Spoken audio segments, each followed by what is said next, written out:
Welcome to Betty on the Go. I'm your host, Betty Gudel. Today we have a compelling author and acclaimed poet, Mary Ann Mulhern. She'll share with us her 5 published books, her recently published book, and some of the joys and sorrows that she's experienced in her life. We'll be back in just a few minutes and with Mary Ann Mulhern.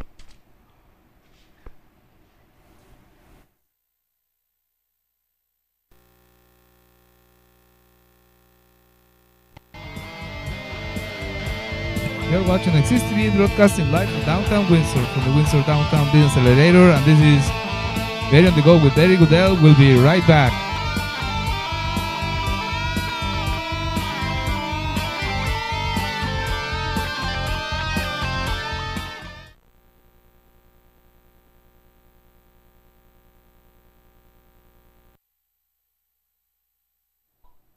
Welcome back to Betty on the Go. I'm your host, Betty Gudel, and with us I have Mary Ann Mulhern. She is an acclaimed poet, author, teacher. She hailed from St. Thomas. She grew up in a very unusual way. Her father was a caretaker, a grave digger, so she experienced death from a very, very early age. Mary Ann, were those early experiences something that compelled you to write poetry? I notice in your book it was Touch the Dead. Mm-hmm.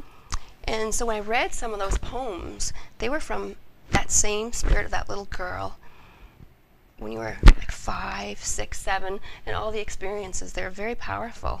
Oh, thank you. I think as a child it was unusual for a child my age, 5, 6, or 7, to have that type of experience with the dead and with cemetery, with funerals and with graves and that type of thing. But I didn't have a personal experience with death until I was about 21, actually, when my best friend was killed in a car accident. And that was totally different, completely different. For me, the cemetery was a playground when I was growing up with my brothers. Flowers. Yes, and this is where my dad worked. And so I didn't experience it profoundly until there was a personal, someone whom I knew very well and was close to died. However, I do have one interesting experience. When I went to school in grade 9, the kids came in on a school bus, and I didn't know these kids. And they said, well, what did your dad do? And I said, well, he's a cemetery caretaker, and he digs graves, and we live in a cemetery house. And they said, you're lying. And so it made me aware that not everyone has these experiences, and so doesn't deal with it in the same way. Mm-hmm. The death of your friend at the age of 21, did that bring back a whole flood of memories for you of people getting buried? Was it almost like a revelation, like now I know where they're coming from, where all this sorrow was, where all this... I think it was. No, I do think it was. I hadn't reflected on it quite that way, but I do think it was. And when I saw her family so devastated, and so I could begin to understand some of the people who had come to our house, the cemetery house, which was right on the cemetery property, some of the women who had come who were widowed, and some of them were fairly young, and they were weeping and weeping. And when I was a child, I would observe that and think, like, why is this woman weeping so much? In so much pain. In so much pain.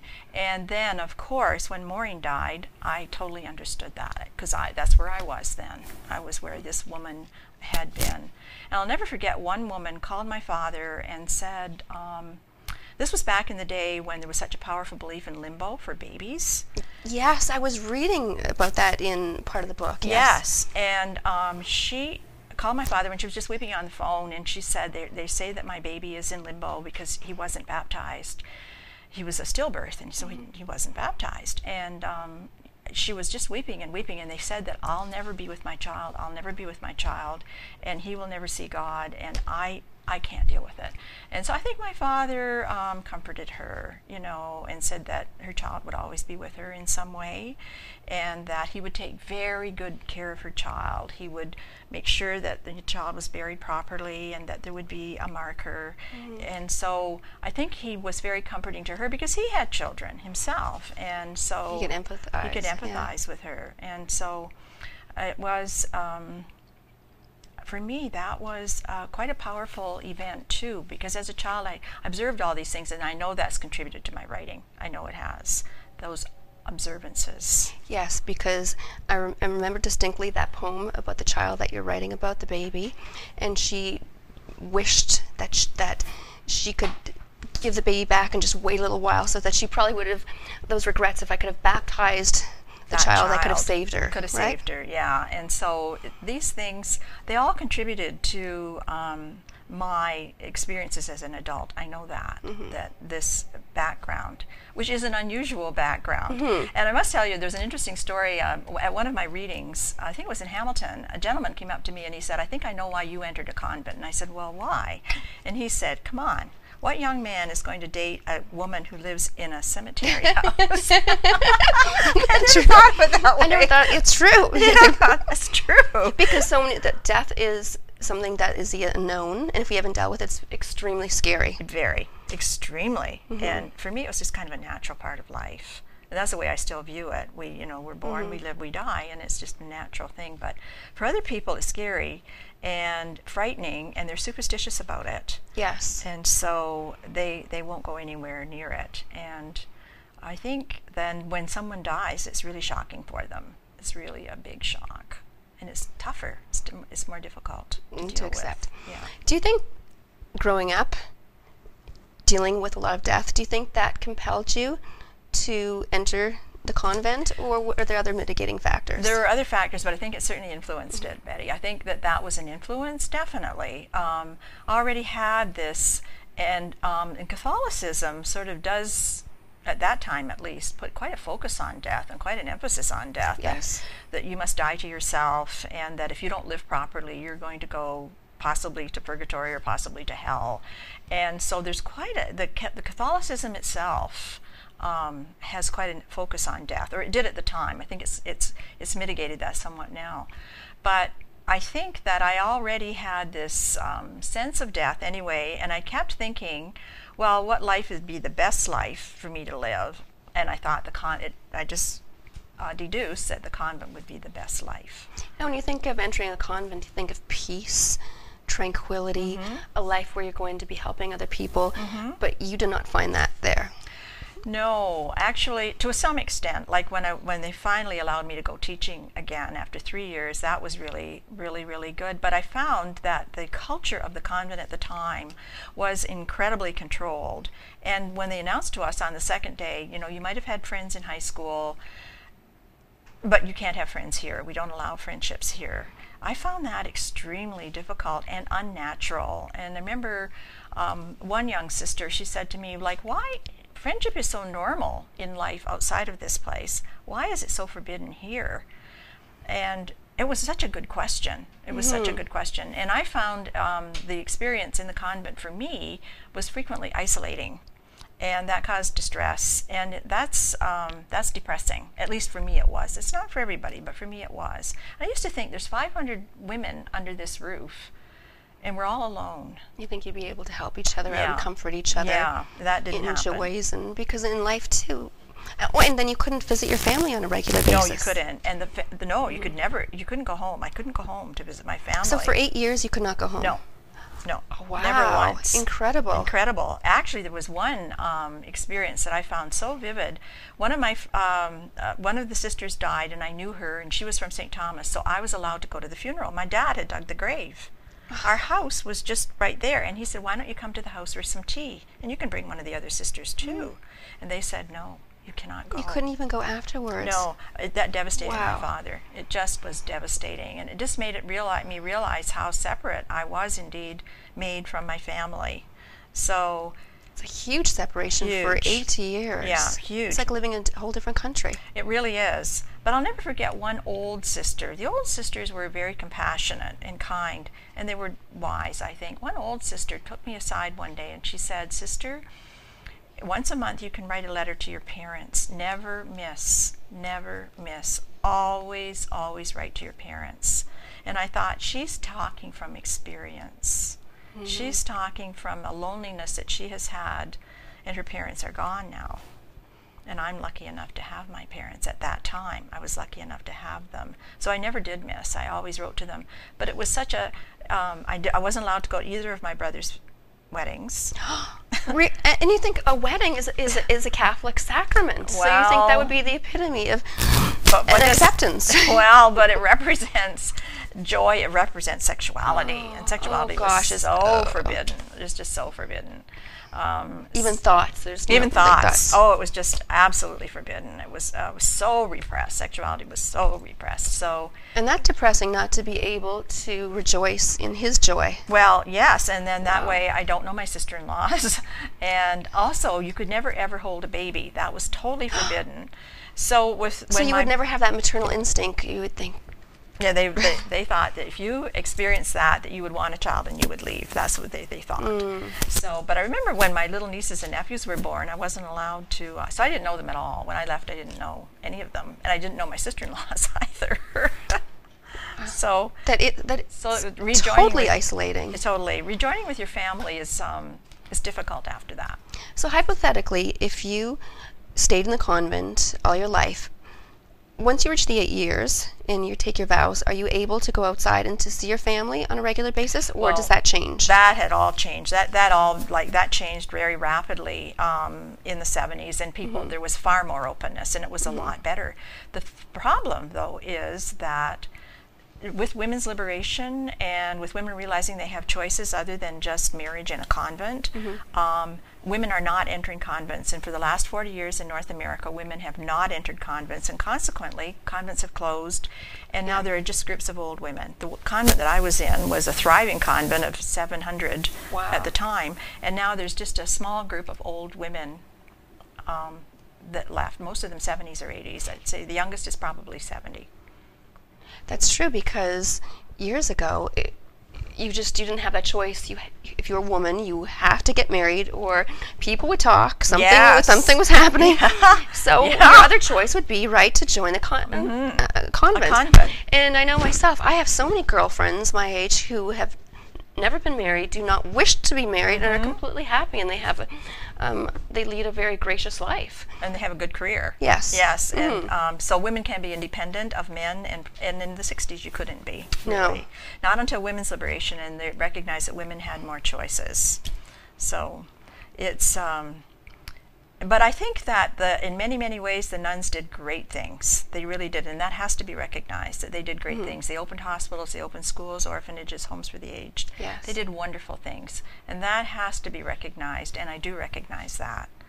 And I see it as a time out in my life. That's the way I look at it. It was a time out, and I think I know who I would have married, and it would have been an absolute disaster. It was, in many ways, a good thing. Right. I'm Betty Gudel. You're watching Betty on the Go with Mary Ann Mulhern, poet, author, and teacher. We'll be right back.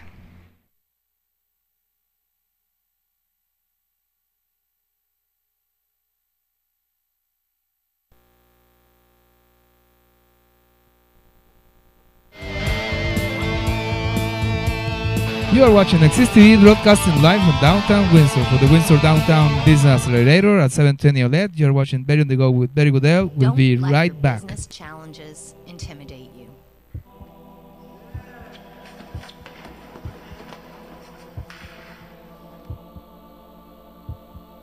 In the Accelerator, you are not alone. With its state-of-the-art concept and location, you get the best environment to start your business. You have access to open desk or private offices for you to start your new business.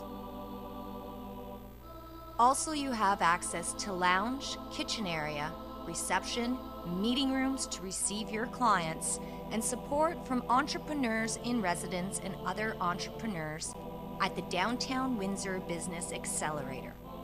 By entrepreneurs, for entrepreneurs. This is the place for your new business. Come and visit and see for yourself.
You're watching Exist TV, broadcasting live from downtown Windsor for the Windsor Downtown Business Accelerator.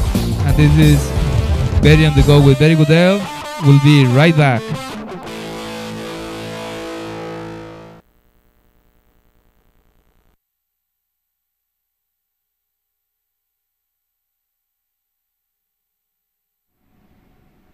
You're watching Betty on the Go with Betty Gudel, and I'm here with my special guest, Mary Ann Mulhern. She's a poet, first of all, author, and teacher, and she has some very, very touching poems. Do you want to start with the red dress first? Yes, I'd like to start with the red dress.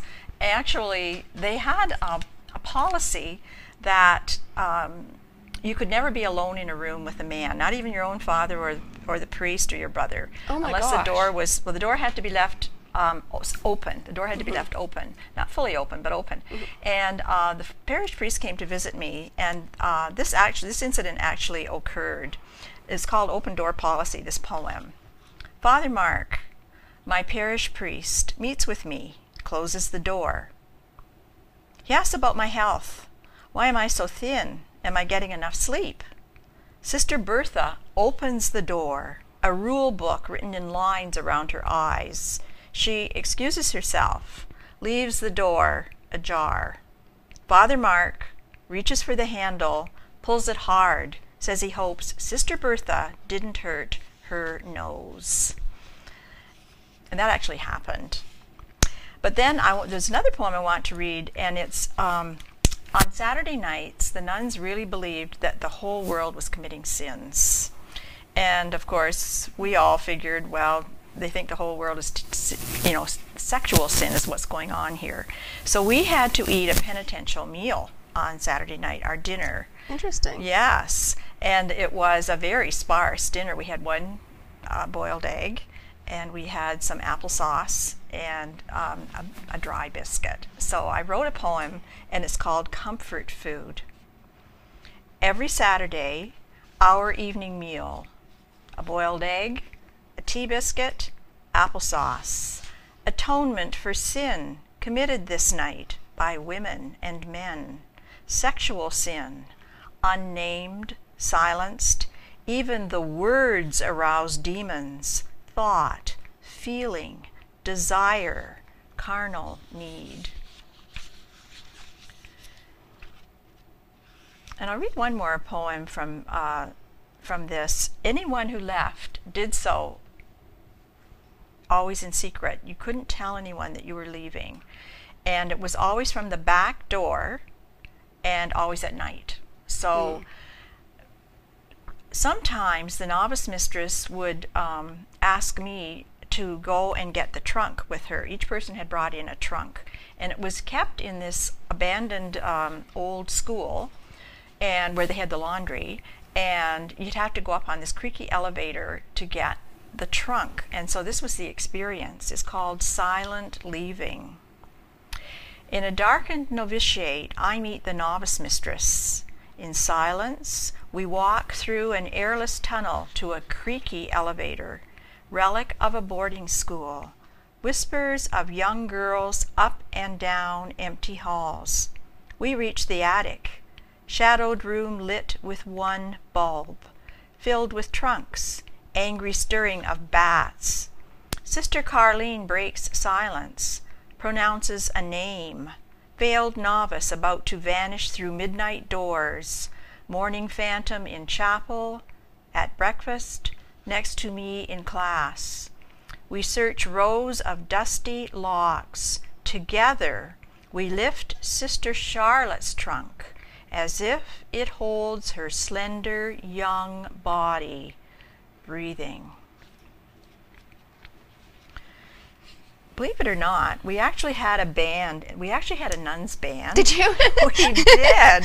We did. Kind of like Whoopi Goldberg. Yeah, we did. And we actually went to Montreal. We went to Edmonton. Wow. And there was the band leader was an older gentleman, and he didn't know anything about convents, and he didn't know anything about these rules of that you can't be anywhere near a man. He didn't know anything about that.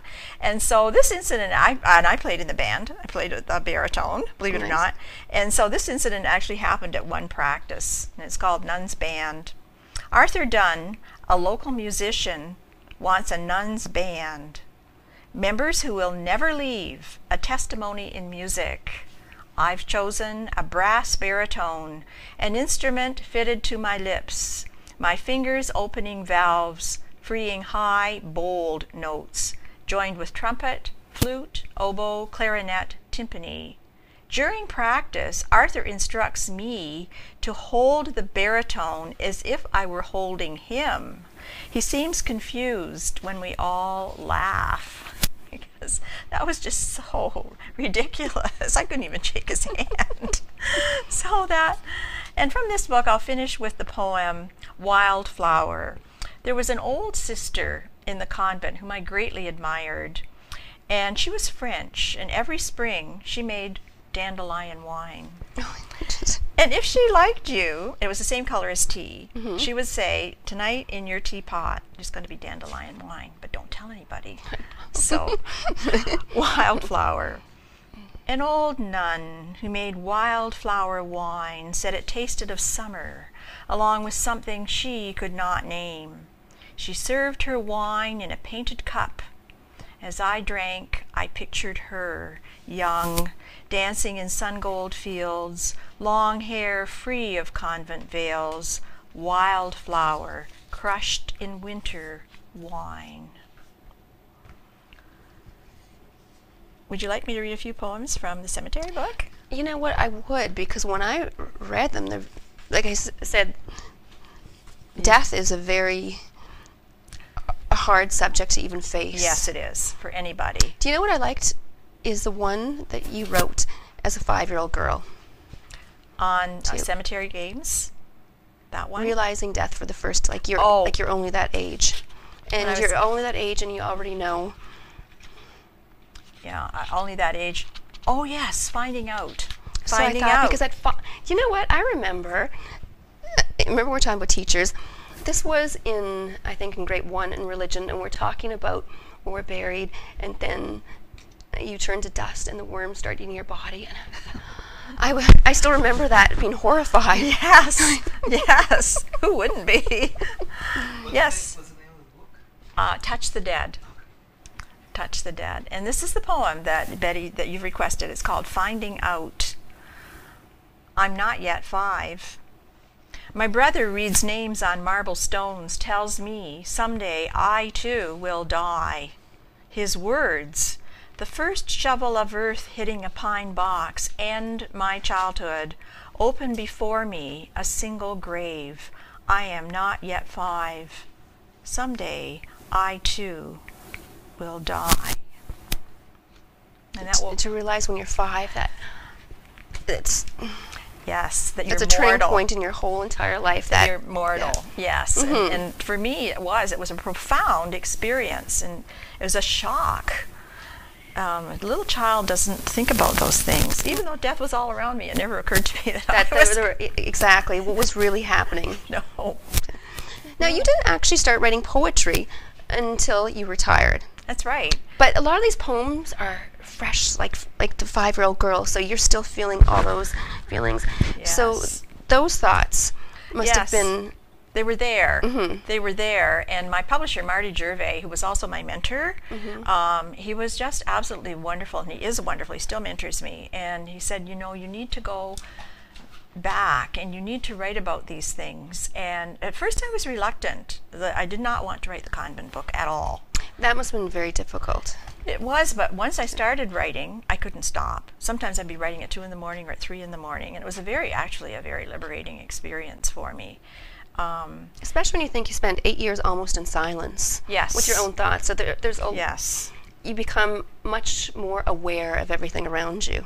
You really do, and that's a good thing. That's a good thing, because there's a contemplative element, and like people now are doing yoga and they're doing meditation, and we always did meditation in the convent. Interesting. Always, every day. And so I think that people want that dimension of life, and they can have it. They can have it in their everyday lives, and people are doing more meditation and more yoga now, and I'm going to go to a yoga class at the end of this month, and hopefully kind of get into it. But people need that. Our lives are so busy, and I'm sure yours is very busy. That's right. And that's why meditation is great, because you have a chant so that you unclutter your mind and you only focus on that. That's right. Yeah. That's right. Maybe I'll, we're just going to read one more poem. One more poem. Okay. Okay. And this is Ego te absolvo, and it's about a man. When I was growing up, he sold us his wife's piano because she had died. And he remarried, and at that time in the Catholic Church, if you married a divorced person, you were excommunicated. Oh my gosh, and that's you couldn't, true. You couldn't even be buried in the holy part of the cemetery. You had to Wow. be buried in Potter's Field that was unblessed. Very shunned. Yes, but my father knew this man, and so there was a difference, and it's called Ego te absolvo, I absolve you. Jack Finn sold us his wife's piano, said it made him lonely to see it silent, beautiful, music and love locked inside, waiting for her touch. Years later, he remarried a woman who'd been divorced, lived in grievous sin. Days before death, Jack begged for a priest, one who never came, to anoint eyes, ears, nose, mouth, and tongue, holy oils, holy words, ego te absolvo. My father opened a grave in Potter's Field, unconsecrated ground, far from angels carved in cemetery gates. Jack's name marked on a folded map, his piano, his only benediction, so many keys to paradise. It's a beautiful thing that your father did. Yes, yes. And you realize how important that was. Yeah, and that Jack's name on that map of the cemetery. My father kept very careful records so that if anyone came and said, where is Jack buried? I want to put a beautiful marker there. He knew exactly where to take them. Nice.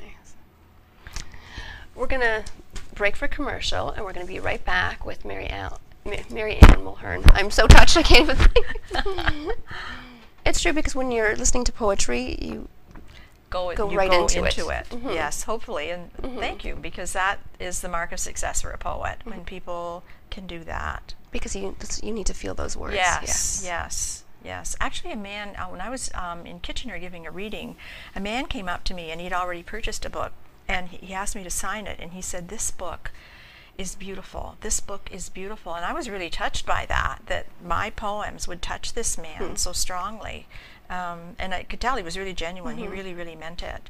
So one thing about writing is you get to meet people you would never, ever have met before. And I found that profound. I really do. Because people have experiences and stories that are really interesting and really fascinating. So I'm always touched by that. And then you had an impact really on their life. Yes, definitely. And people don't realize, like Marty Gervais says, everyone has a story. Everyone has a story. We'll be right back.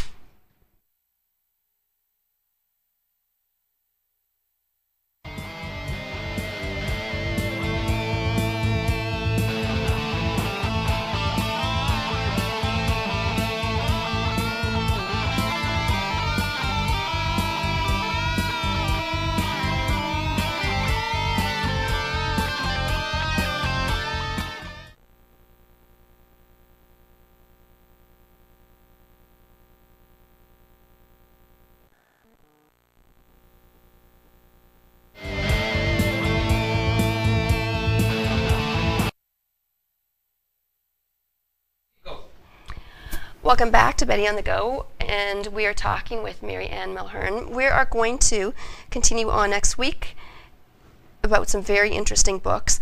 Mary Ann, you spent 8 years in the convent, but you did not take your vows.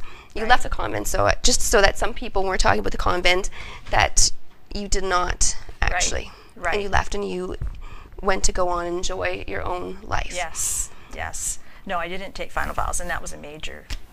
We can talk about that next week. And that's what we're going to talk about. We're going to talk about her other books. We're going to be talking about Sleeping with Satan and When Angels Weep. Angels weep. When Angels Weep. When Angels Weep. Yes. And that is going to be a very powerful book. Yes. Because that deals a lot with a certain case that hit Windsor very closely and a lot of people in Windsor. And that was with Father Charles Sylvester. Yes. The Sylvester case here in Hollywood. And so if you want to look at Mary Ann, you can